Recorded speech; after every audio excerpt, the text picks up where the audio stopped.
السلام عليكم ورحمة الله وبركاته. الحمد لله رب العالمين، الصلاة والسلام على رسوله سيدنا محمد وعلى آله وصحبه أجمعين. أعوذ بالله من الشيطان الرجيم. بسم الله الرحمن الرحيم. لقد من الله على المؤمنين إذ بعث فيهم رسولا من أنفسهم يتلو عليهم آياته ويزكيهم ويعلمهم الكتاب والحكمة وإن كانوا من قبل لفي ضلال مبين. فقد قال النبي صلى الله عليه وسلم: إنما بعثت معلما أو كما قال عليه السلام. இந்த சிறப்பான மீலாது விழாவின் அலங்காரமாக இருந்து கொண்டிருக்கின்ற பைலூர் ரஹ்மான் மதரசா ரஹ்மானியா ஜும்மா பள்ளிவாசலின் தலைவர், செயலாளர், பொருளாளர் உட்பட சங்கைக்குரிய நிர்வாக பெருமக்களே, பைலூர் ரஹ்மான் மதரசாவின் ஆசிரியர்களாக பணிபுரிந்து கொண்டிருக்கின்ற உஸ்தாதுமார்களே, இங்கே சிறப்பான முறையில் பணியாற்றி கொண்டிருக்கின்ற அருமை நண்பர், இமாமாக சிறப்பான முறையில் பணியாற்றி கொண்டிருக்கின்ற சையத் அலி ஆலிம் வாஹிதி ஃபாசில் சலாமி ஹஜ்ரத் அவர்களே, எனக்கு முன்பாக அமர்ந்திருக்கின்ற ஜமாத்தார்களே, அருமையான மாணவ செல்வங்களே, தாய்மார்களே, நம் அனைவர்கள் மீதும் அல்லாஹுவின் அருளும் கிருபையும் பெருமானார் ஸல்லல்லாஹு அலைஹி வஸல்லம் அவர்களின் அன்பும் ஷஃபாஅத்தும் இறைநேசர்களின் துஆ பரக்கத்தும் என்றும் நிறைவாக வந்து சேரட்டுமாக. கண்ணியமானவர்களே, அல்லாஹ் ரப்புல் ஆலமீன் நம் எல்லோரையும் மகத்தான அருளான மஜ்லிஸிலே அமர வைத்திருக்கின்றான். இங்கே மாணவர்கள் நிரப்பமாக இருக்கிறீர்கள். நமது நேரங்கள் பொன்னானதாக இருக்கின்றது.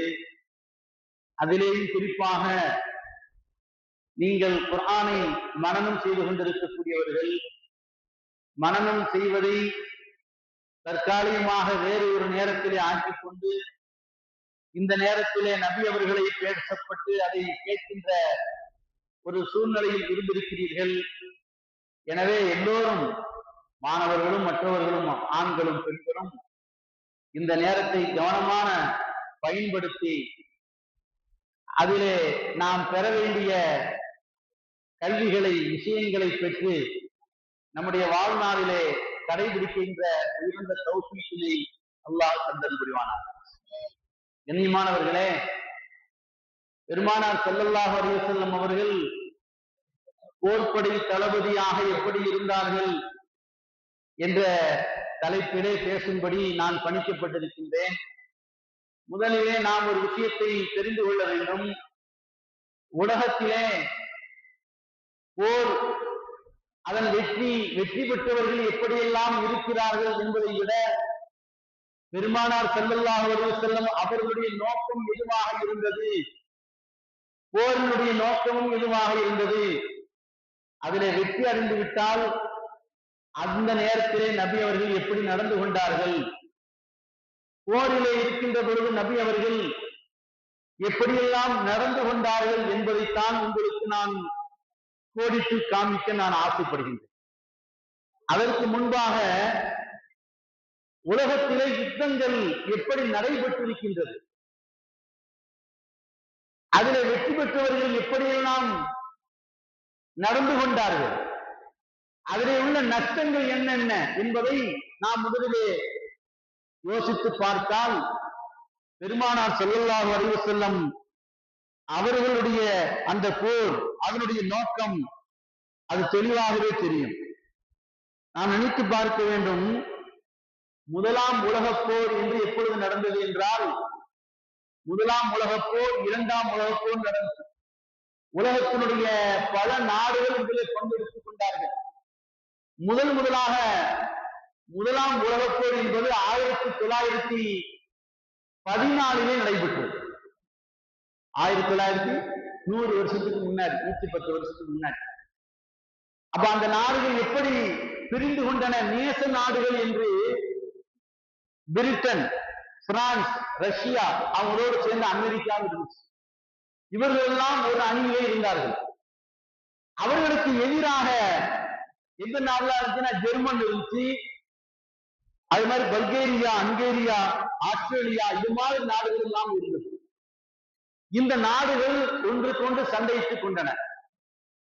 சண்டையிட்டுக் கொண்ட வருடங்கள் எத்தனை ஆண்டுகள் என்று சொன்னால் 4 வருடங்கள் சண்டையிட்டார்கள். 1914 இருந்து 1918 வரைக்கும் சண்டை போட்டார்கள். இதுல நோக்கம் ரொம்ப உயர்ந்தது ஏதாவது இருந்துச்சாங்க? அப்படி எதுவுமே கிடையாது. அந்த நேரத்துல எப்படி நோக்கம் இருந்தது என்று சொன்னால், அடுத்த நாடுகளை நாம் அபகரிப்பது, அங்கே இருக்கக்கூடிய வளங்கள் அவையெல்லாம் நாம் எடுத்துச் செல்வது, இதுதான் அவருடைய நோக்கமாக இருந்தது. அப்ப இந்த நோக்கத்திற்காக வேண்டி அவர்கள் சண்டையிட்டுக் கொண்டார்கள். 2 பிரிவுகளாக சண்டையிட்டுக் கொண்டார்கள். ஆனால் அந்த சண்டையிலே உயிரிழப்பு மட்டும் எவ்வளவு இருந்துச்சுன்னா, அது விளங்கினோம்னா நமக்கு ரசூலுல்லாஹ்வுடைய காலத்தில் இந்த போரினுடைய நிலையில் விலகுவாக வழங்கும். 4 வருஷத்துல மொத்தம் 2 கோடி பேர் இறந்து போனாங்க. அதுல 1 கோடி பேர், 90 லட்சம் பேர் ராணுவம். மீதி இறந்து போனது எத்தனை பேர் கேட்டா 1 கோடி 10 லட்சம் பேர் பொதுமக்கள் இறந்து போனாங்க.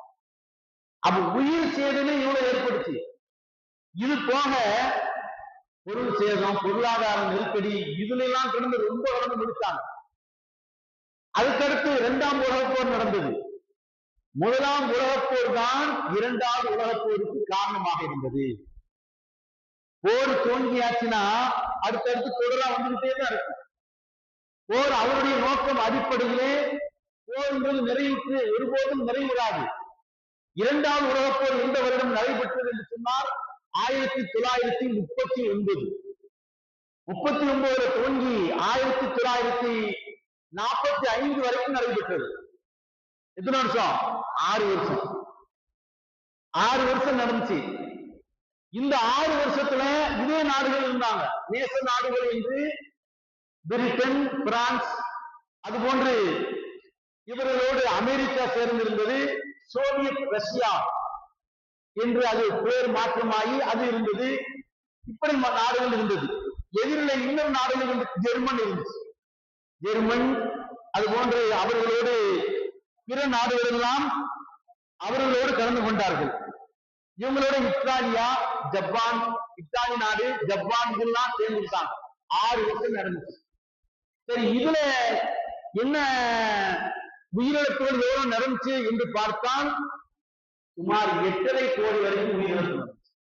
எவ்வளவு பெரிய கைசி அது. நாடுகளுக்கு சண்டை நடக்கும் பொழுது இதனுடைய நோக்கம் எப்படி, உயிரிழப்பே பெரிய அளவில் இருக்கு. 6 வருஷம் சண்டை நடந்தது. ஆனால் 8.5 கோடியில் எவ்வளவு எண்ணிக்கை. சரி, இதனால அவங்களுடைய நோக்கம் என்னவா இருந்துச்சு? சண்டை போடுறதுனால அடுத்த நாடுகளை அபகரிக்கிறது, அங்க உள்ள வளங்களை எடுக்கிறது, அவர்களை இவர்களுக்கு கீழால் சிறுமைப்படுத்துவது, இப்படிதான் இருந்துச்சு நோக்கம். இதே நிலைதான் இன்னைக்கு இருக்கு. நாம இப்ப பார்த்துக்கிட்டு இருக்கிறோம். இப்போ அமெரிக்கா தன்னை மிகப்பெரிய வல்லரசாக காட்டிக்கொண்டு ஒவ்வொரு நாடுகளையும் மிரட்டி கொண்டிருக்கு. யாருமே பேச முடியும். ஐநா சபையை மதிக்கிறதே கிடையாது.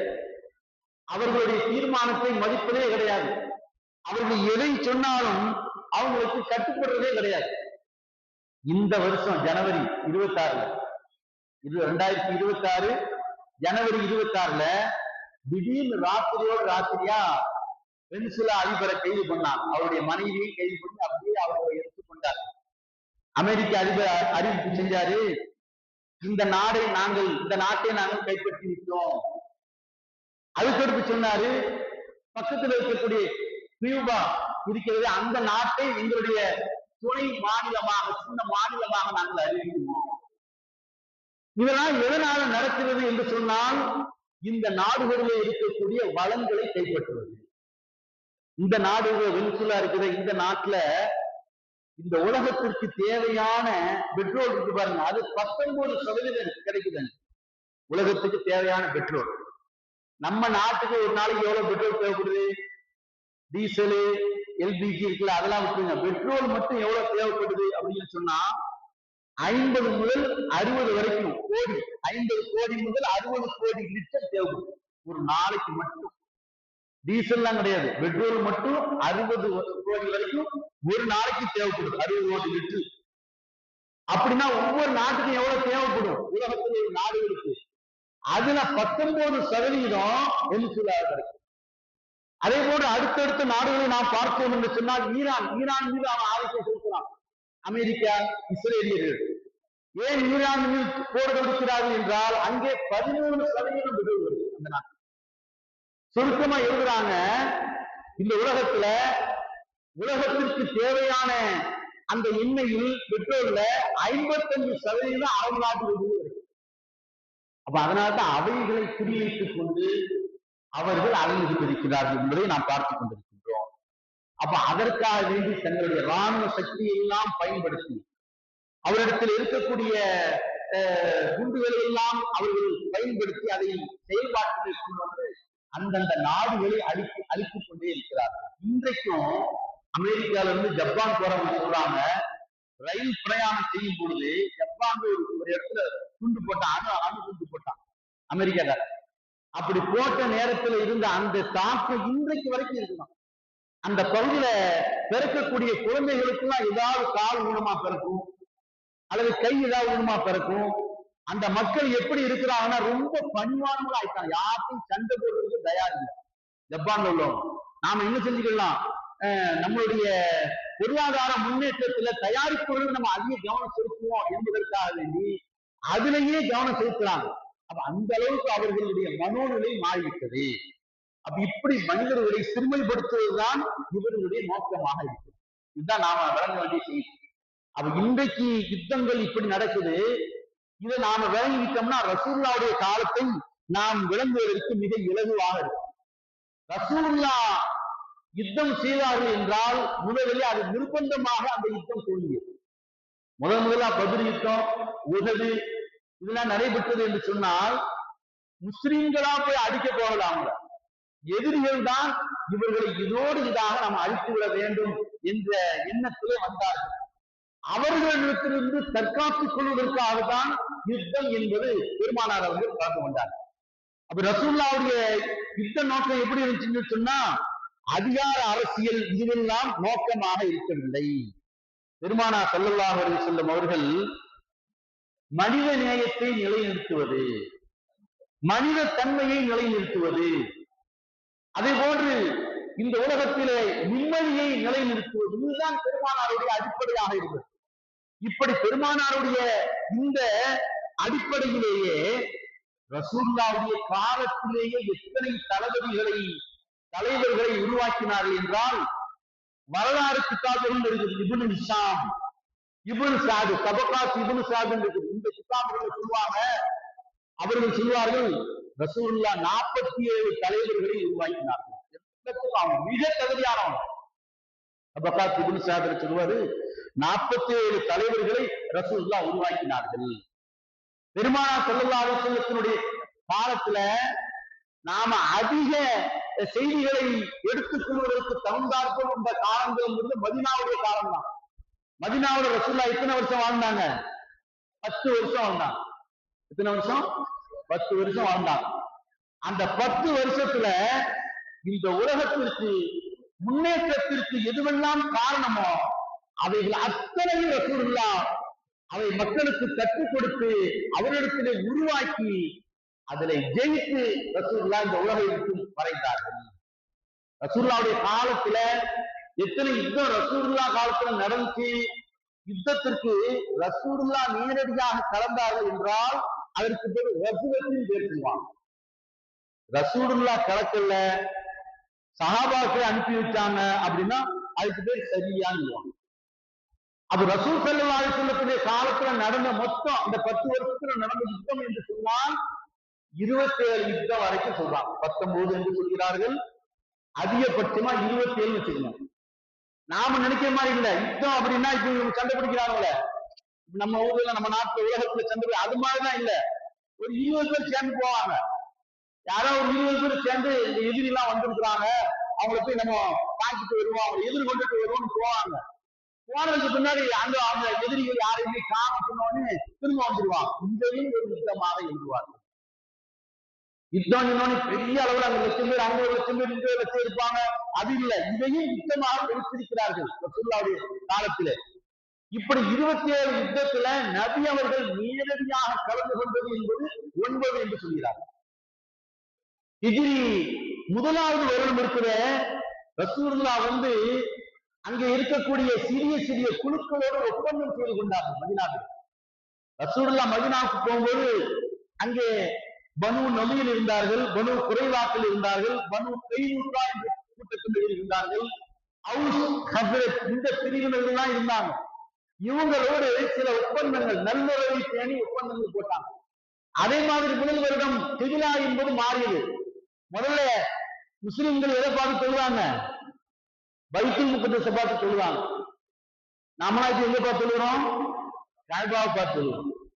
நாம பார்த்து சொல்லுறீங்க காபாவை. ரசூல் ஸல்லல்லாஹு அலைஹி வஸல்லம் அவர்கள் பைத்துல் முகத்தஸை பார்த்து 16 மாதங்கள் சொல்றார்கள். அப்ப முதல் வருஷத்துல இந்த கிபிலா தஹவீல் கிபிலா நடந்துச்சு, இப்படியான காரியங்கள்லாம் அப்படியே போயிடுச்சு. 2வது வருஷம் தான் முதல்ல பத்ர் யுத்தம், 3வது வருடம் உஹது யுத்தம், 4வது வருடம் கந்தக் யுத்தம், 5வது வருடம் பனி முஸ்தலிக் ரசூலுல்லாஹ் கலந்து கொண்ட யுத்தங்கள், 6வது ஹுதைபியா. ஹுதைபியாவை யுத்தத்துல சேர்க்கிறது இல்லை, ஹுதைபியா உடன்படிக்கை நடந்துச்சு, அதை யுத்தத்துல சேர்க்க மாட்டாங்க.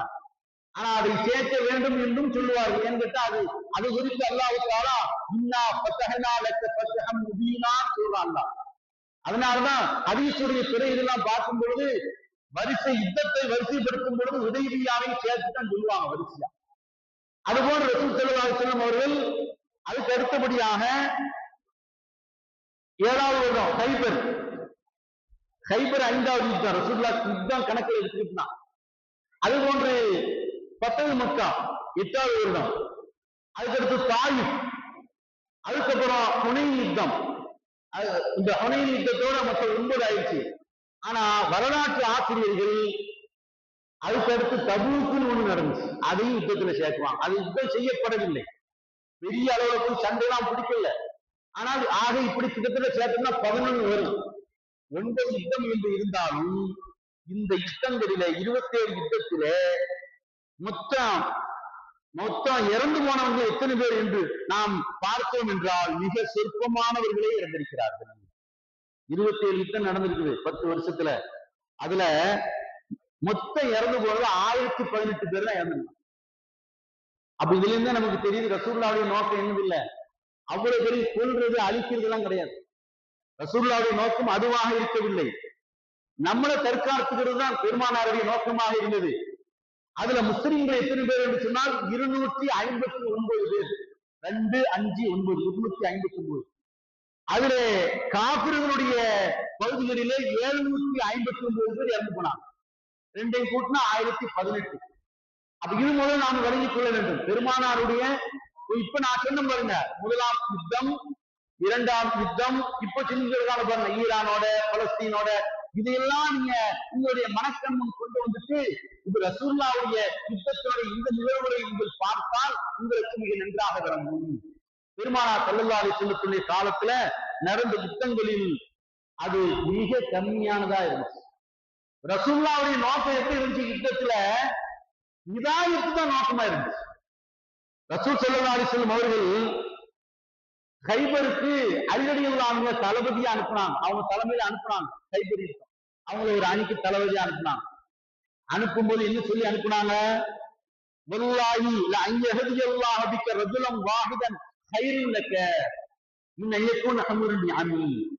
ஸல்லல்லாஹு அலைஹி வஸல்லம் சொன்னார்கள், இந்த பாருங்க அலியே, யுத்தத்துக்கு போறீங்க, நிறைய பேரை கொல்லணுங்கிறது இல்ல, ஒரு மனிதர், ஒரே ஒரு மனிதர் உங்களை கொண்டு இஸ்லாத்துக்கு வந்துட்டாருன்னா உங்களுக்கு நிறைய நிறைய ஒட்டகங்கள் பொருட்கள் இருக்கிறத விட சிறந்தது அப்படின்னு சொல்லி அனுப்பினாங்க. பல நேரங்கள்ல பல கட்டங்கள்ல சொன்னாங்க. இது அவர்கள் நபி அவர்கள் சொன்னார், நோக்கம் கொலை செய்வது என்பது அல்ல, எதிரிகளை அழிப்பது என்பது அல்ல ரசூலுல்லாஹ் சொன்னாங்க. அதே போன்று இன்னொரு தடவை சொன்னாங்க, நீங்கள் யுத்தத்துக்கு செல்கிறீர்கள் என்றால் இஸ்லாம், முதல்ல அவங்களுக்கு இஸ்லாத்தின் மட்டும் அழைப்பு கொடுங்க. அழைப்பு கொடுத்ததுனால அவங்க ரொம்ப திமிர்றாங்க, ரொம்ப ராங்கா பேசுறாங்க. இத அத்தனை தலைவர்களும் கடைபிடித்தார்கள். அதான் நான் சொல்ல வரேன். 47 தலைவர்களை ரசூலுல்லாஹ் உருவாக்குனாங்கன்னா பெருமானாருடைய காலத்திற்கு பின்பாகவும் கூட காதிசியா யுத்தம் நடந்தது. பெரிய பெரிய யுத்தங்கள் ரோமர்களோடு பாரசீகத்தோடு கடுமையான முறையில் யுத்தம் நடைபெற்றது. அதுல எதுலையுமே சிறுமைப்படுத்துவது, அவர்களை கொலை செய்வது என்பது இருக்கவே இல்லை. இதுதான் இருந்துச்சு முதல்ல. நாங்க உங்களுடைய இஸ்லாத்தின் பக்கம் அழைக்கிறோம், வரீங்களா? இஸ்லாம் இருந்து உயர்ந்தது, மனிதனை மட்டமான நிலையிலிருந்து உயர்ந்த நிலைக்கு கொண்டு போகக்கூடியது, மனிதனை இருட்டில் இருந்து வெளிச்சத்தின் பக்கம் கொண்டு போகக்கூடியது. சஹாபாக்கள் சொல்லுவாங்க, அதற்கு பின்பாகத்தான் சண்டைக்கே தயாரானான் நிர்பந்தமான முறையில. இது மாதிரி பல தடவை ரசூல் ஸல்லல்லாஹு அலைஹி வஸல்லம் ஒரு சொல்வார்கள். உஸாமத் இப்னு ஸைத் அப்படின்னு ஒரு சஹாபி வேகமா வந்தாரு. யார சொல்ல பேரு உஸாமா பின் லாதன். உஸாமத் இப்னு ஸைத் இருக்கிறாரு, அவர் வந்தாரு. யார சொல்ல யுத்தத்துக்கு போனா ஒருத்தர் வந்தாரு. வந்த உடனே நான் அவரை வெட்ட போனேன் சொன்னாரு, நான் ஈமான் பண்ணிட்டேன், லா இலாஹ இல்லல்லாஹ் முஹம்மது ரசூலுல்லாஹ் சொல்லிடுறேன் அப்படின்னு சொன்னாரு. நீ நடிக்கிறதுக்கு தானே சொல்ற அப்படின்னு சொல்லிட்டு அவரை ஒரே போட்டு அவரை பீச்சிட்டேன்னு சொன்னான். என்னப்பா சொன்ன? ரசூலுல்லாஹ் கேட்டாங்க, அகாலு லா இலாஹ இல்லல்லாஹ் கத்தல்தஹு, அட லா இலாஹ இல்லல்லாஹ் சொன்னதுக்கு பின்னாடியுமா அவரை நீ என்ன செஞ்ச, கொலை செஞ்ச? ஸல்லல்லாஹு அலைஹி வஸல்லம் கேட்டவனே அவர் சொன்னாரு, இல்ல அவர் நடிக்கிறதுக்கான சொன்னாரு. என்ன நடிக்கிறதுக்கான சொன்னாரு?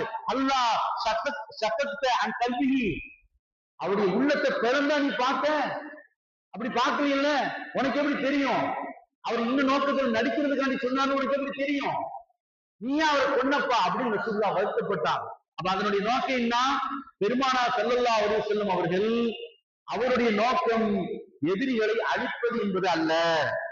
பல தடவை சொன்னாங்க. சஹாபாக்களை எல்லாத்தையும் யுத்தத்துக்கு அனுப்புறாங்க. அனுப்பும் பொழுது என்ன சொல்லிவிட்டாங்க தெரியுமா? அனுப்பின உடனே அவங்க எல்லாரும் ஓடிட்டாங்க. எதிரிகள் ஓடின உடனே அவங்க போய் ஓடி துரத்துட்டு அடிச்சுட்டு வந்துடலாம் அப்படின்னு முடிவு பண்ணிட்டு ரசூலுல்லாஹ் சொன்னாங்க, லா தத்தமன்னவு லிகாஅல் அதுவி, விரோதிகளை சந்திப்பதை நீங்கள் ஆதரவிக்காதீர்கள், ஆசைப்படாதீங்க.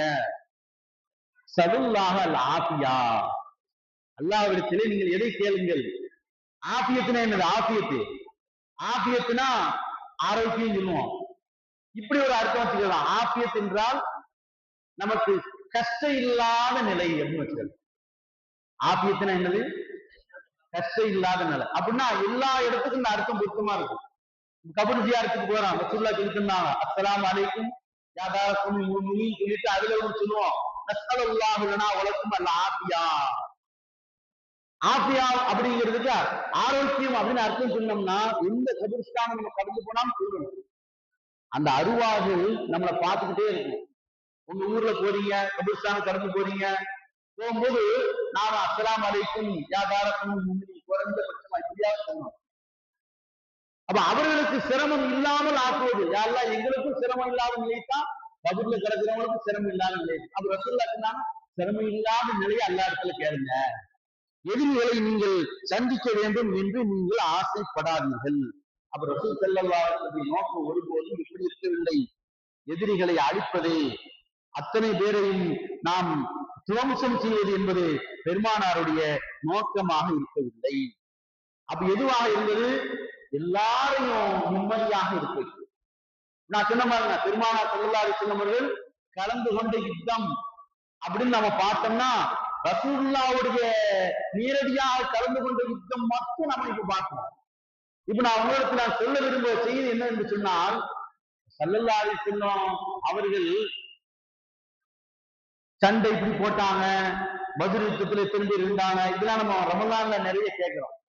அதுல உள்ள படிப்பினைகளை மாத்திரம் செலவு உரிய நேரத்துல கரெக்டா இன்ஷா அல்லாஹ் சொல்லலாம்னு நான் நினைக்கிறேன். அதுல உள்ள படிப்பினைகள் நாம முதல் செய்தி என்னன்னு கேட்டா, பெருமானார் ஸல்லல்லாஹு அலைஹி வஸல்லம் அவர்கள் யுத்தத்திலிருந்து நாம நமக்கு சொல்லித்தர செய்தி, முதல் யுத்தம் பத்ர் யுத்தம், உஹது, அதே போன்று கந்தக் யுத்தம், ஹுனைன் யுத்தம், இப்படி பல யுத்தங்கள்ல ரசூல் ஸல்லல்லாஹு அலைஹி வஸல்லம் அவர்கள் அல்லாஹ்விடத்திலே துஆவைத்தான் முன்வைத்தார்.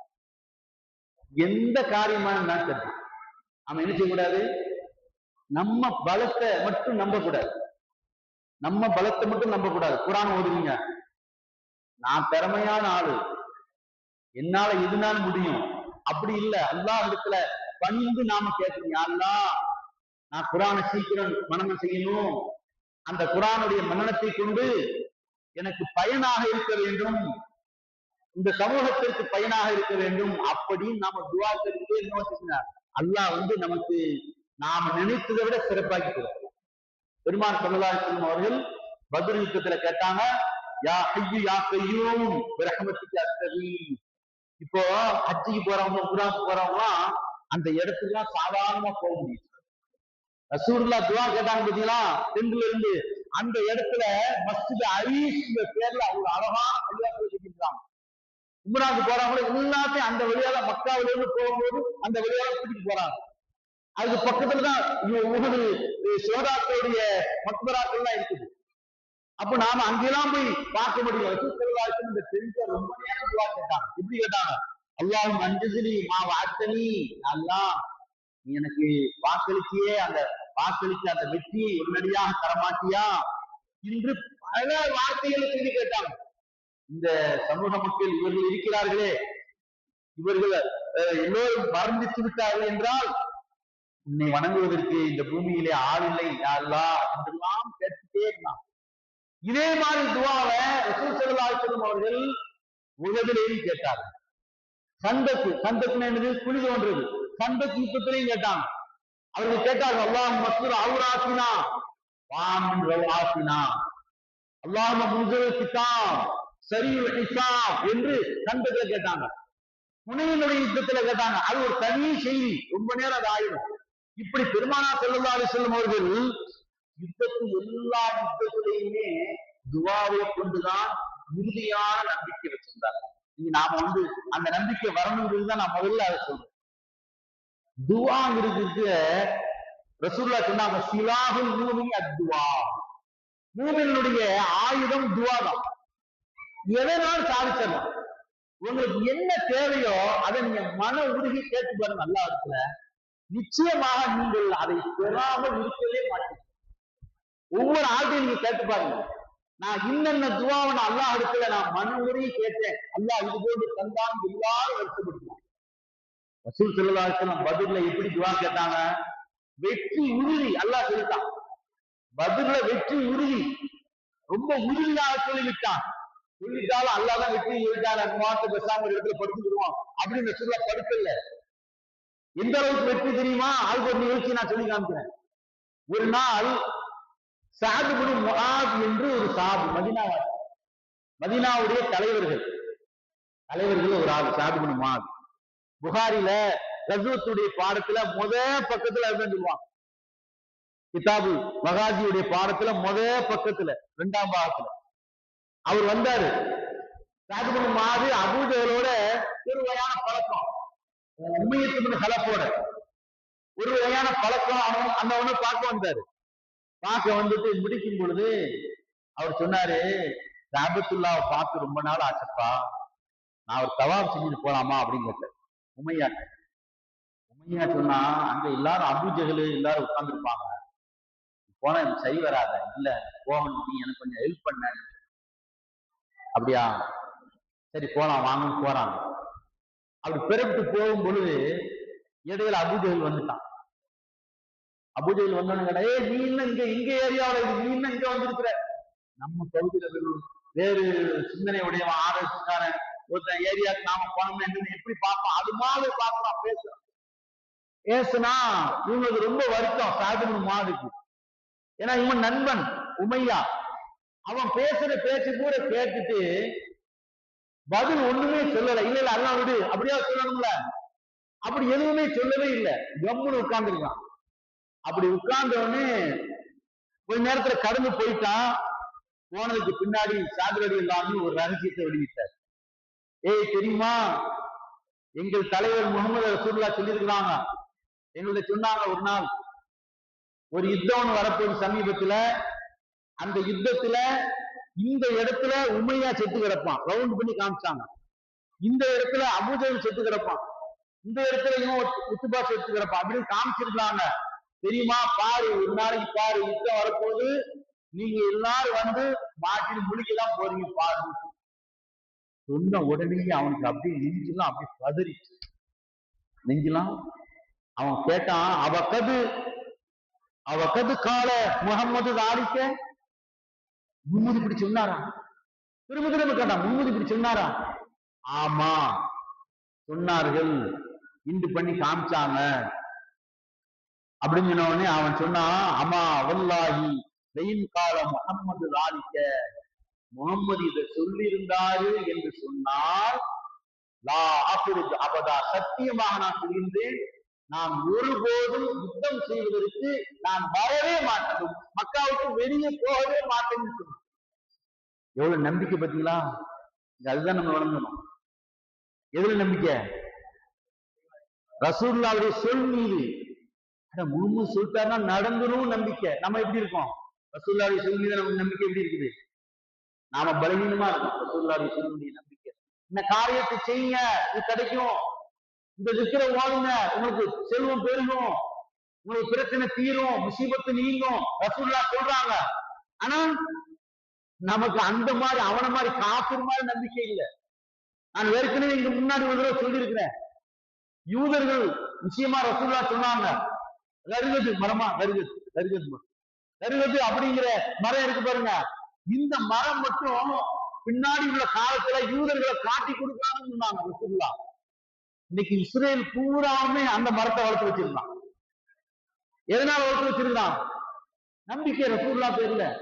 ரசூலுல்லாஹ் சொன்னாங்கன்னா காட்டி கொடுத்தா நம்மளை காப்பாத்துற மரம், அதனால நம்ம நிறைய என்ன செஞ்சிடணும், அதை வளர்த்திடணும் அப்படின்னு செஞ்சு வச்சிருக்கோம். அதனால கண்ணியத்திற்குரியவர்களே, பெருமானார் ஸல்லல்லாஹு அலைஹி வஸல்லம் அவர்கள் நமக்கு இதை சொல்லித் தருகிறார். அதோட அவர் வெளியில வந்துட்டாரு. வந்ததுக்கு முன்னாடி 2வது வருஷம் பத்ர் யுத்தம் நடந்துச்சு. அதுல அவன் வந்தான், கருப்பிட்டான். யாரு? உமையா. அவன் மனைவி சொன்னாலாம், அவன் மனைவி, எப்பா உங்க நண்பர் சாது வந்து இப்படி சொன்னாரு, ஆனா எனக்கு நல்ல ஞாபகம் இருக்குது, நான் எல்லாத்தையும் ஊர் எழுதல கொண்டு போய் விட்டுட்டு நான் திரும்ப ஓடி வந்துடுவேன் தெரியாம சொன்னான். அல்லாவுடைய நாட்டம்ல ரசூலுல்லாஹ்வுடைய நாவில இருந்து வந்த வார்த்தை இல்லையா? அந்த ஊர்னுடைய எழுத போகும்போது, வரலாறுல இருக்கிறோம், எழுத போகும்போது அபூஜஹல் அவன் கையை பிடிச்சி இன்னும் தலைமையாக கூட்டு போன அவனை கூட்டு வந்துட்டான். கூட்டு வந்து பத்ர் யுத்தத்துல ஆள் கொல்லப்பட்டான். இதை நான் எதற்கு உங்களிடத்தில் சொல்கிறேன் என்றால், ரசூல் ஸல்லல்லாஹு அலைஹி வஸல்லம் அவர்கள் யுத்தம் என்பது வெற்றியில் மிக உறுதியாக இருந்த போதிலும் கூட, அவர்கள் ஒரு தளபதியாக இருந்து இந்த மக்களுக்கு எதை கற்றுக் கொடுக்கிறார்கள் என்றால், ஒவ்வொரு யுத்தத்திலேயுமே நபி அவர்கள் துஆவைத்தான் முதன்மையாக்க வேண்டும். எந்த காரியமா இருந்தாலும் சரி, கடை வைக்க போறோம், நம்மகிட்ட காசு இருக்குது, சரக்கு கடையில இருக்குது, சரக்கு வாங்கி கடையில போட்டு நாம வியாபாரத்தை போனா வியாபாரம் நடக்கும், போட்டி இல்லாத வியாபாரமா இது இருக்குது என்று நாம் நினைக்க கூடாது. நம்ம மனோட எல்லாத்தை செய்யணும், அல்லாஹ்வே உன்னை கொண்டுதான் இது அப்படின்னு அல்லாஹ்வை சரணாகதி அடையணும். எந்த காரியமா இருந்தாலும் சரிதான், நாம் மன உறுதியோடு அல்லாஹ்விடத்திலே துஆ கேட்க வேண்டும். நெருக்கடியான போர்ங்கிறது எவ்வளவு நெருக்கடியானது, ரொம்ப உயிரில போறது. ஆனா அந்த நேரத்துல வெற்றி என்று உறுதியாக தெரிந்தும் கூட ரசூலுல்லாஹ் துஆவில் ஈடுபட்டாங்க. நிறைய பிரச்சனை இருக்குங்க, 1-2 பிரச்சனை இல்ல. வீடு கட்டணும் பிரச்சனை இருக்குது, பிள்ளைகளுக்கு நிக்கா செய்து கொடுக்கணும் பிரச்சனை இருக்குது, குழந்தை உண்டாகணும் பிரச்சனை இருக்குது, நல்ல படிப்பு படிக்க வைக்கணுமே, அதெல்லாம் விட இன்னைக்கு நமக்கு பெரிய பிரச்சனை என்ன தெரியுமா? உங்க தரத்துல உள்ள பிள்ளைங்க பூராவுமே போதைக்கு அடிமையாகி போறோம். இவ்வளவு வேதனையான செய்தி, எவ்வளவு வேதனையான செய்தி. பிடிபட்டுக்கிட்டே இருக்கிறாங்க, போதை ஒவ்வொரு ஊர்களையும் பிடிபட்டு கொண்டே இருக்கிறார்கள். நிறைய ஒரு போலீஸ்காரர் வந்து சொல்றாரு, இதை செய்யறதுக்காக நான் சொல்லல, நம்ம தவிர்த்து விடுங்க சொல்றேன். ஒரு போலீஸ்காரர் சொல்றாரு, இப்பெல்லாம் வந்து கஞ்சா சாப்பிடுறது அவ்வளவுதான் தேவையில்லை. ஸ்கூல்ல வந்து பிள்ளைங்களுக்கு சொல்றாரு, ஒரு பேப்பர் இருக்குதான், அந்த பேப்பரை காலையில 8:30 மணிக்கு நல்ல முகந்துட்டோம்னா முகந்து பார்த்தோம் வச்சுக்கோங்க, அந்த கிக் இருக்குல்ல, ஒரு மாதிரி தண்ணியில இந்த மாதிரி இருக்கிறாங்கல்ல, அது நைட்டு 8 வரைக்கும் இருக்குமா. யாருமே வாங்கணுங்கிறது நான் சொல்லல. அந்த பேப்பர் எங்கடா கிடைக்கும் அது மாதிரிலாம் யோசிக்கிற வேண்டாம். அந்த அளவுக்கு இன்னைக்கு இந்த போதையில ரொம்ப வளர்ச்சி அடைந்து கொண்டே இருக்கிறது இந்த தமிழ்நாடு. எல்லாரும் அரசாங்கம், போன அரசாங்கமும் சரி, இப்ப வந்திருக்கிற அரசாங்கமும் சரி, காவல்துறையினர்கள், ஜமாத்து தலைவர்கள் எல்லாரும் கவலைப்படுறாங்க. மக்கள் இப்படி போயிட்டு இருக்கிறாங்க. அதனால நாம என்ன செய்யணும், ஒவ்வொரு விஷயத்தையும் பிள்ளைங்களுக்கு நீங்க தனிப்பட்ட முறையில தகர்க்கிறதுல பெரியவங்களா இருக்கீங்க, தனிப்பட்ட முறையில மஹல்லா வாசி எல்லாத்துக்கும் துவா செய்யுங்க. அல்லாஹ் துவாவை கொண்டு மகத்தான மாற்றத்தை ஏற்படுத்துவார். முதல் செய்தி, எல்லா யுத்தங்களிலுமே ரசூல் அவர்கள் துவா செய்தார்கள். இரண்டாவது செய்தி என்னவென்று சொன்னால், பெருமானார் ஸல்லல்லாஹு அலைஹி வஸல்லம் அவர்கள் ஒவ்வொரு யுத்தங்களிலேயும் கூட இருக்கிறவங்கள்ட்ட ஆலோசனை செஞ்சாங்க. இப்ப நம்ம நிலைமை விதமா இருக்குது, ஆலோசனை கூட்டம் நடைபெறும் அப்படின்னு போடுவாங்க. முக்கியமான ஆட்கள் இதில் நம்ம என்ன முடிவு எடுக்க போறோம் அப்படிங்கிறத எழுதியே கொண்டு வந்துருவாங்க. ஆலோசனை கூட்டம் நடக்கும்னு சொல்றது, ஆனா ஆலோசனை இது நம்ம செய்தியில எதிர்த்து இது மாதிரி ஒரு 10 பேர் இருக்கணும் வச்சுக்கோங்க. நாங்க 10 பேர் கற்பனைக்கு நம்ம மீளாதுலா நடத்தணும், யார் யாரெல்லாம் யார் யாரெல்லாம் பேச்சாளர்கள் அடிக்கணும் அப்படின்னு விஷயமா ஒரு மசூரா இருக்குது அப்படின்னு சொல்லிட்டு கூப்பிடுவோம். கூப்பிட்ட உடனே உதாரணத்துக்கு நான் என்ன செய்வேன், இவங்க எல்லாம் கூப்பிடுவேன்னா இந்த இடத்துக்கு கூப்பிடுவோம், அசரவலி இடத்துக்கு கூப்பிடுவோம், ஜமாலத்துக்கு கூப்பிடுவோம், மீபுல்லாசத்துக்கு கூப்பிடுவோம். இவங்க ஒவ்வொரு நாளும் போட்டு முடிச்சுக்கணும். ஏன்னா அப்படின்னு அதே நம்ம அறிவிப்பாவே செஞ்சிடறது. எல்லா இயக்கம் அமைப்பு எல்லாத்திலையும் அந்த நிலை தான். அதுக்கு பேர் இல்ல மசூரா. காலி மிகுனோட வர்றது. காலி மிகுனா அங்க வந்துதான் கருத்தையே பரிமாறிக்கிறது. அது பரக்கத்தான மசூரா. ரசூல் ஸல்லல்லாஹு அலைஹி வஸல்லம் அவர்கள் ஒவ்வொரு கட்டத்திலையும் மசூரா செஞ்சார்கள். ஒவ்வொரு கட்டத்திலையும் மசூராவில எது சிறந்ததோ அதை ஏற்றுக்கொண்டார்கள். ரசூலுல்லாஹ்க்கு மசூரா சொல்லணுமா யாரும்? ரசூலுல்லாஹ்க்கு மசூரா சொல்ல தேவையில்லை. நேரடியாக வஹீனுடைய தொடர்பு. அல்லாஹ்வே நேரடியா சொல்லிடுவான், இப்படி செய்யுங்க அப்படி செய்யுங்க சொல்லிடுவான். அப்ப நபி அவர்கள் ஏன் மசூரா செஞ்சாங்கன்னா, அவர்கள் செஞ்சதுடைய நோக்கம் நமக்கு கற்றுத் தர்றது. பத்ர் யுத்தத்துல மசூரா செஞ்சாங்க. நிர்பந்தமான முறையில் யுத்தம் இப்பொழுது நாம செய்ய வேண்டிய நிலையில இருக்கிறோம். ஹிஜ்ரி 2வது வருஷம் பத்ர் யுத்தம், ரமலான் நேரம், நோன்பு வச்சிருக்கிறாங்க எல்லாரும். யுத்தத்துக்கு தயாரான்னு கேட்டாங்க. சஹாபாக்கள் முதல்ல முஹாஜிர்கள் இருந்தார்கள். எழுச்சி நான் தயாரு. முஹாஜிர்களுக்கு சண்டையில ரொம்ப ஃபேமஸான ஆட்கள். ஒவ்வொரு ஆளா என்ன தயாருன்னு ரசூலுல்லாஹ் யாரை எதிர்பார்த்தாங்கன்னா, அன்சாரிகள் இருந்து யாராவது சொல்லணும்னு எதிர்பார்த்தாங்க. உடனே அன்சாரிகள் இருந்து ஒரு சில பேர் எழுந்தாங்க. சாது இப்னு முஆது போன்ற தலைவர்கள் எழுந்தார்கள்.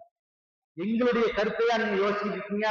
என்ன நாயகமே, நீங்க ஒரு பெரிய கிணறுல குதினாலும் குதிச்சிருவோம், எங்களுடைய உயிரை கொடுத்தேனும் உங்களை நாங்கள் காத்துக் கொள்வோம். ஆபா அதே மாதிரி நடந்தாங்க. ரசூல் ஸல்லல்லாஹு அலைஹி வஸல்லம் அவங்க சந்தோஷம். சஹாபாக்கள் எல்லாரும் யுத்தத்துக்கு தயாராகி விட்டார்கள். சரி நம்ம யுத்தத்துக்கு பிறகு போவோம், ஒரு இடத்தை தேர்வு செய்வோம் அப்படின்னு ஒரு இடத்துல போய் இருந்தாங்க. அந்த இடத்துல இருக்கும் பொழுது எப்படி உரிமை கொடுத்திருந்தாங்க பாருங்க. அது ஒரு இடத்துல போய் இருக்கிறாங்க, எதிரிகள்லாம் அந்த இடத்துக்கு வரல இன்னும். அப்போ ஹப்பாப் இப்னு முன்திர் அப்படின்னு ஒரு சஹாபி, ஹப்பாப் ரலியல்லாஹு அன்ஹு, அவங்க சொன்னாங்க, இந்த இடத்துல தங்கலாம் நீங்க நினைக்கிறீங்களா யார சொல்லலாம், இது உங்களுடைய தனிப்பட்ட யோசனையா இருக்குதா இல்ல அல்லாஹ்வுடைய உத்தரவான்னு கேட்டாங்க. இல்ல இந்த இடத்துல தங்கிக்கலாமே நான் தான் நினைக்கிறேன். அவங்க சொன்னாங்க, வேண்டாம், என்னுடைய அபிப்பிராயம் இப்படி ஒரு அபிப்பிராயம். தண்ணீர் இருக்கு பாருங்க, தண்ணீர் கிணறு, இது பூராவே நமக்கு பின்னாடி இருக்கும், நம்ம கஸ்டடியில வந்துடணும். தண்ணீருங்கிறது நம்ம கஸ்டடியில வந்துடணும். எதிரிகள் தண்ணிக்கு அந்த பக்கம் தான் இருக்கணும். தேவைப்பட்டா அவன் நம்மள்கிட்ட தண்ணீருக்கு நிக்கணும், தண்ணி தாங்கன்னு கேட்கணும் எதிரி. நீ தண்ணீர் தான் நாட்டுல பெரிய பிரச்சனை. அதே மாதிரி தேவையாகவும் செஞ்சாங்க. அபூ சுஃபியான் ஆலோசனை சொன்னாரு, இந்த தண்ணி நமக்கு இல்லையே, தண்ணி தேவைப்படுத, ரசூலுல்லாஹ் போய் கேளுங்கன்னு சொன்னாரு. ரசூலுல்லாஹ் சஹாபாக்களும் கொடுக்க கூடாது. சில பேருக்கு என்ன இருந்துச்சு, நம்மள அழிக்க வந்திருக்கிறானோ, ஒண்ணும் இல்லாம ஆக்கணும் வந்திருக்கிறானோ, இவங்களுக்கு நம்ம கொடுக்கணும் அப்படின்னு நினைச்சாங்க. ரசூலுல்லாஹ் தண்ணியை கொடுங்க. எவ்வளவு பெரிய பரந்த மனப்பானம் வந்துட்டீங்களா? நம்மளை அழிக்க வந்தவனுக்கு தண்ணி கொடுக்குன்னு சொல்றாங்க. நாட்டுல எப்படிங்க நிலைமை இருக்குது? பேப்பர்லாம் படிப்பீங்களா? நாட்டுல எப்படி நிலைமை இருக்கு? ஒரே நாடு கர்நாடகால இருந்து தண்ணி தர முடியாதுன்னு சொல்லலாம். இன்னைக்கு நேற்று இல்ல, வருஷம் 80க்கு முன்னாடி இருந்து அரசியல் தமிழ்நாட்டுக்காரனும் கர்நாடகாரனும் அரசியல் பண்ணிட்டு இருக்கிறாங்க. இவங்க தண்ணி வேணும்னு சொல்லுவாங்க, தண்ணி தர முடியாதுன்னு சொல்லுவாங்க. கடைசி என்ன ஆகும், பெரிய மழை வரும், அவன் ஆட்டோமேட்டிக்கா திறந்து விட்டுருவாங்க, சொல்லிட்டு ஆறு நிறைஞ்சு போகும். காவிரி ஆறு திருச்சியில கொள்ளிடத்துல நிறைஞ்சு போகும் இல்லைங்களா? ஒரே நாட்டுக்குள்ளேயும் இந்த நிலைமை. இப்போ என்னது, மேகதாது அணை கட்டு அது விஷயமா தண்ணி அது பிரச்சனையா இருந்தது. இதெல்லாம் அரசியல் அப்படிங்கிறது ஒரு பக்கம். ஆனா சஹாபாக்களை ரசூலுல்லாஹ் எப்படி கொண்டு வந்தார்கள் என்றால், அவன் எதிரியாக இருந்தாலும் கூட தண்ணீர் அவசியம் கொடுக்கணும் இருந்தான். சரி, அது மாதிரி நேரத்துல ஹப்பாபின் முந்தினுடைய ஆலோசனை ரசூலுல்லாஹ் ஏற்றுக்கிட்டான். நீ என்ன எனக்கு தான் ஆலோசனை சொல்ற, ஆலோசனை ஏற்றுக்க முடியாது. நினைச்சா சொல்லலாம், ரசூலுல்லாஹ் நினைச்சா சொல்லலாம் இல்லையா? ஆனா ரசூலுல்லாஹ் அப்படி சொல்லல. சரியான ஆலோசனை. அதே போன்று பெருமானார் ஸல்லல்லாஹு அலைஹி வஸல்லம் அவர்கள் பத்ருல வெற்றி கிடைப்பதற்கு பின்பாக சஹாபாக்களுக்கு ஆலோசனை பண்ணாங்க. கைது செய்யப்பட்ட கைதிகளை எல்லாம் என்ன செய்ய வேண்டும், 2 விதமா சஹாபாக்கள் சொன்னாங்க. அப்ப அதுல ரசூலுல்லாஹ் அபூபக்கர் அவர்கள் சொன்ன அந்த யோசனையை அவர்கள் எடுத்துக்கொண்டார்கள். அப்ப நான் இதை எதற்கு சொல்கிறேன் என்றால், ஆலோசனை அப்படிங்கிறது ரசூலுல்லாஹ் பல கட்டங்களில் செஞ்சாங்க. அதே மாதிரி ரசூல் ஸல்லல்லாஹு அலைஹி வஸல்லம் அவர்கள் அடுத்து கந்தத்திலே ஆலோசனை, உஹதிலே ஆலோசனை கேட்டார்கள். 2வது உஹது யுத்தம் எத்தனாவது வருஷம் நடந்ததுன்னா 3வது வருஷம். அதுல ஆலோசனை கேட்டாங்க. எதிரிகள் எல்லாம் மதீனாவுடைய எல்லைக்கு வந்து விட்டார்கள், நாம மதீனாவுக்கு உள்ள இருந்து அவர்களை தாக்குதல் நடத்துவதா அல்லது மதீனாவுக்கு வெளியில போகிறதா? ரசூலுல்லாஹ் சொன்னாங்க, ஏன் விருப்பம் என்னன்னு கேட்டா, மதீனா உள்ள இருந்தே நம்ம என்ன செய்வோம், தாக்குதல் நடத்தலாம். குறுக்க குறுக்க தெரிவிக்கும் எதிரிகளால எங்க ஆள் நிக்கிறாங்க கண்டுபிடிக்க முடியாது. வாலிப சஹாபாக்கள் நிறைய பேர் சொன்னாங்க, இல்ல யார சொல்லலாம், நம்ம வெளியிலே போய் பார்த்துக்கிடுவோம், வெளியிலே போய் நம்ம எதிரிகளை சந்தித்துக் கொள்ளலாம் என்று சொன்னதுடன் அந்த கருத்து ரொம்ப ஆர்வமா இருந்தாங்க இளைய சஹாபாக்கள். உடனேதான் ரசூலுல்லாஹ் கவசோடைய அணிந்து வந்தார்கள். வந்ததுக்கு பின்னாடி போய் சொன்னாங்க, யார சொல்ல உங்க விருப்ப வச்சுக்கிட்டு சொன்னாங்க. கவசோட அணிந்து வாங்க புறப்பட்டுவோம், ரசூலுல்லாஹ் புறப்பட்டு போனாங்க. இப்படி ஒவ்வொரு யுத்தத்திலேயும் நபி அவர்கள் ஆலோசனை செய்தார்கள். கண்டக் யுத்தம், கண்டக் யுத்தம் அப்படின்னா குழி தோண்டி யுத்தம் நடந்துச்சு. எப்படி நடத்துறது அப்படின்னு ரசூலுல்லாஹ் சஹாபாக்கிட்ட யோசனை கேட்டாங்க. ஒவ்வொரு ஆளும் யோசனைகளை சொன்னார்கள். கண்டக் யுத்தம் என்பது ஹிஜ்ரி 4வது வருடம் நடைபெற்றது. அதுல சல்மான் ரலியல்லாஹு அவர் பாரசீகத்தை சேர்ந்தவர். அவர் சொன்னாரு, யார ரசூலுல்லாஹ் எங்க பகுதியெல்லாம் என்னமா செய்வோம், சண்டை பிடிக்கிறாருந்தா குழியை தோண்டிடுவோம், குழியை தோண்டி தோண்டி நாங்க சண்டையில நாங்க ஈடுபடுவோம் அப்படின்னு சொன்னாங்க. இது நல்ல யோசனையா இருக்கிற அப்படின்னு சொல்லா. அது எவ்வளவு தூரம், இன்னைக்கு அளவு 6 கிலோமீட்டர் தூரம், 6 கிலோமீட்டர் தூரம் குழி, 10க்கு 10 அடி அகலம், உயரம் 10 அடி. அப்ப என்ன செய்யணும், எதிரிகள் வந்தாலும் அவ்வளவு பேர் உள்ள வந்துருவாங்க. அவ்வளவு பேர் உள்ள வந்தாலும் எழுந்திருக்கவே முடியாது. பெரிய கஷ்டம், எவ்வளவு தூரத்துக்கு இந்த கஷ்டம் இருக்குன்னு தெரியலையே, அவங்களுக்கு பெரிய திணறலாக இருக்கும். அவர்களால் அதை முடிவெடுக்க முடியாது, இப்படிப்பட்ட சூழ்நிலை. அப்ப இந்த சூழ்நிலையில அவர்களுடைய யோசனையை ரசூலுல்லாஹ் ஏற்றுக்கொண்டார். இருந்தாலும் கண்டக் யுத்தத்துல ரசூலுல்லாஹ்க்கு ரொம்ப பயமா, அதாவது ஒரு வகையான திடுக்கம் இருக்கு. ஏன் அப்படின்னா, குறைஷிகள் ரத்துபான் அப்படிங்கிற படையெல்லாம் கூட்டிட்டு 12,000 பேர் வெளியே நிற்கிறாங்க. மக்கா அபூ சுஃபியானுடைய தலைமையில 12,000 பேர். இவங்க 1000க்கு உட்பட்டவங்க தான் இருக்கிறாங்க முஸ்லிம்கள். அவங்க என்ன செஞ்சாங்க, அதை மட்டும் எடுத்துக்கல, உள்ள ஊருக்குள்ள இருக்கக்கூடிய மதீனாவுக்கு சஹாபாக்கள் இருக்கக்கூடிய இடத்துல இருந்து ஒரு 2 கிலோமீட்டர் தாண்டி இருக்கக்கூடிய பனு குறைவாக்கள் அவங்களையும் சேர்த்துட்டாங்க. பனு குறைவாக்கள் அப்படிங்கிற பிரிவினர்கள் எப்படிப்பட்டவங்கன்னா, ரசூலுல்லாஹ்வோட ஒப்பந்தம் பண்ணவங்க. நாம யாரோடையும் சண்டை போடும்போது நமக்கு எதிரிகளோடு நாம சேரக்கூடாது. இப்போ முஸ்லிம்களுக்கு எதிரிகள் மக்காவாசிகள், இவங்களுக்கு முஸ்லிம்களுக்கும் மக்காவாசிகளுக்கும் சண்டை வரும் பொழுது நாங்க மக்காவாசிகளோடு சேர மாட்டோம் அப்படின்னு ஒப்பந்தம் பண்ணியிருந்தாங்க.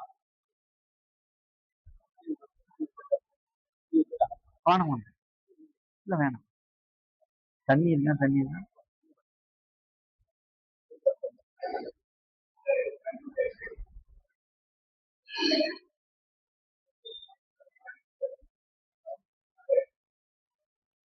இப்படியே குடிச்சிடலாமா?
பெருமானார் ஸல்லல்லாஹு அலைஹி வஸல்லம் அவர்கள் அப்படியே கொஞ்சம் பதட்டத்துல இருக்கிறாங்க. நிறைய பேர் இருக்கிறாங்கடா, என்ன செய்யறது? நம்ம சாபாக்கள் ஆயிரத்துக்கு உட்பட்டவர்களாக இருக்கிறாங்க, எதிர்ப்படையினர்கள் ஏராளமாக இருக்கிறாங்க அப்படின்னு நினைச்சிட்டு சாது பின் முஆத் என்ற சாபியை கூப்பிட்டு மசூரா செஞ்சாங்க. கூட சாது பின் உபாதா அப்படிங்கிற ஒரு சாபி, 2 பேர் வந்தாங்க. அவங்கள்ட்ட கேட்டாங்க, நான் இப்படி செய்யலாம்னு நினைக்கிறேன், மதீனாவுல பேரிச்சம்பழம் விளையுது இல்லையா, அதுல 3ல 1 பகுதி நாங்க வருஷத்துக்கு தந்துடுறோம், நீங்க இந்த படையில இருந்து போயிடுங்கன்னு சொல்லி ரத்துபான் என்ற கூட்டத்துல அவங்கள கூப்பிட்டு நாம பேசிட்டோம்னா அவங்க போயிட்டாங்க, கூட்டம் குறைஞ்சு இல்லையா, நம்ம சமாளிச்சிடலாமே அப்படின்னு நான் நினைக்கிறேன் அப்படின்னு சொன்னாங்க. அவர் கேட்டாரு, சாது பின் முஆத் அப்படின்னு கேட்கிறாங்க, உங்க யோசனையா அல்லாஹ் சொன்னதான் கேட்டாங்க. இல்ல நான் தான், நீங்க உங்களுக்கு ரொம்ப சிரமமா போயிட்டு நான் நினைக்கிறேன், என்ன யார சொல்ல சொல்றீங்க அந்த பயிரெல்லாம் எப்படிப்பட்டவங்க தெரியுமா?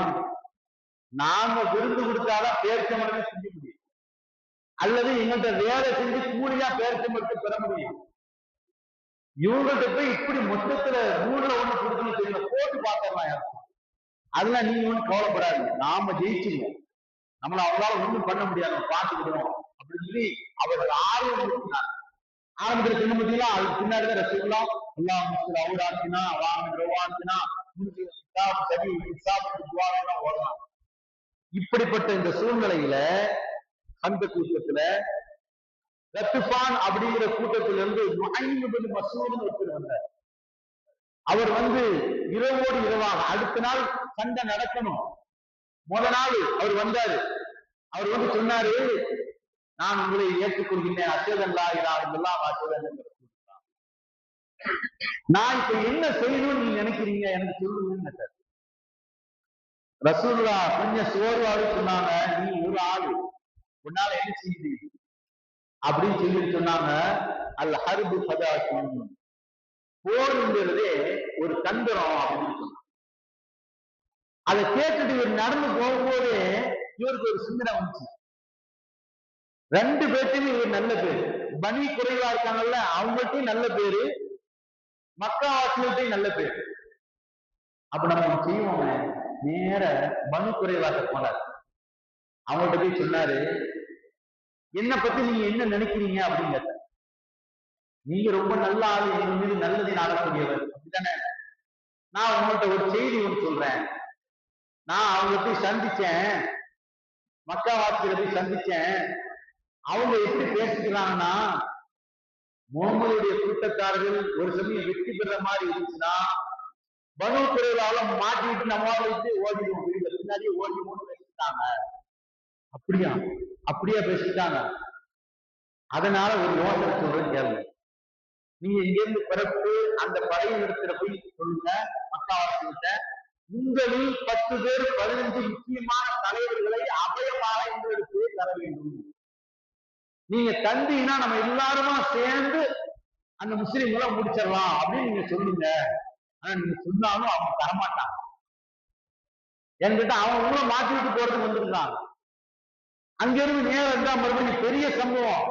நான் உங்கள்கிட்ட 10 படிப்படிகளையாவது சொல்லணும்னு வச்சுருவாங்க. நான் நேரம் வேகமா வந்துச்சு. அப்ப இங்கிருந்து நேர மக்காவாசிகிட்ட வந்தாரு. சொன்னாரு, உங்களுக்கு ஒரு செய்தி தெரியுமா, இதே மாதிரி கேட்டாரு.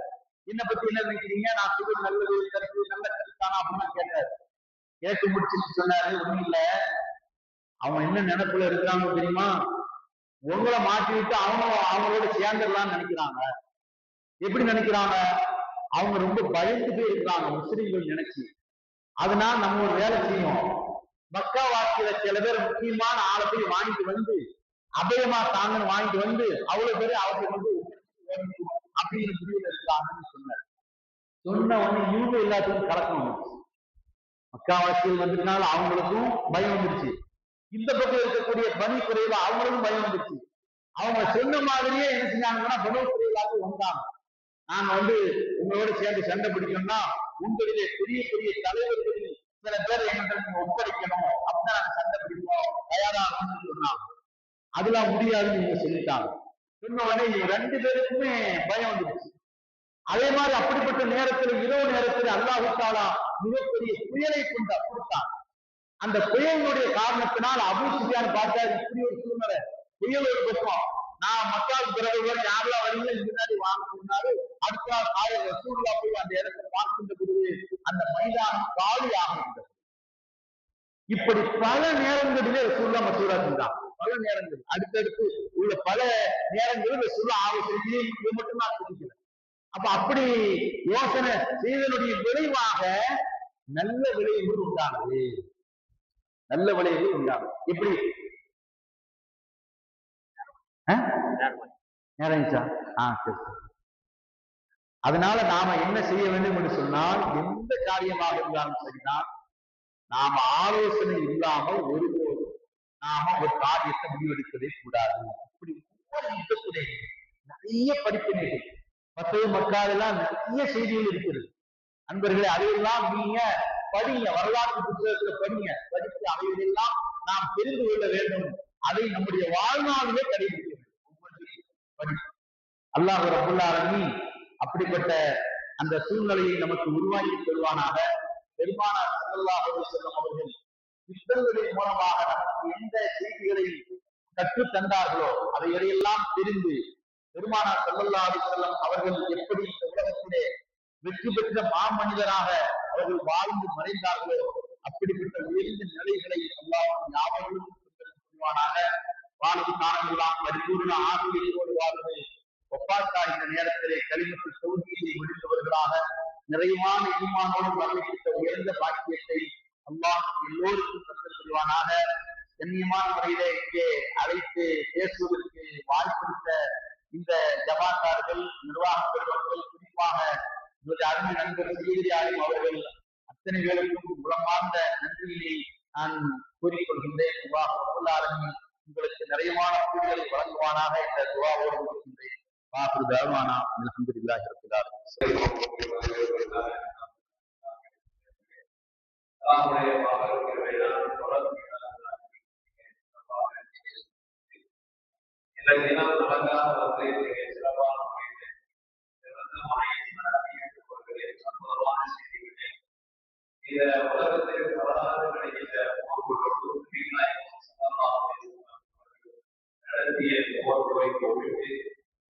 பொதுவான செய்திகள்